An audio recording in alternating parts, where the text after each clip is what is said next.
Tayo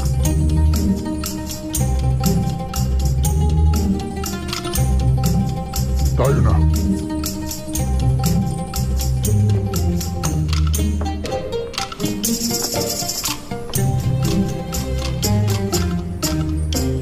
Darius!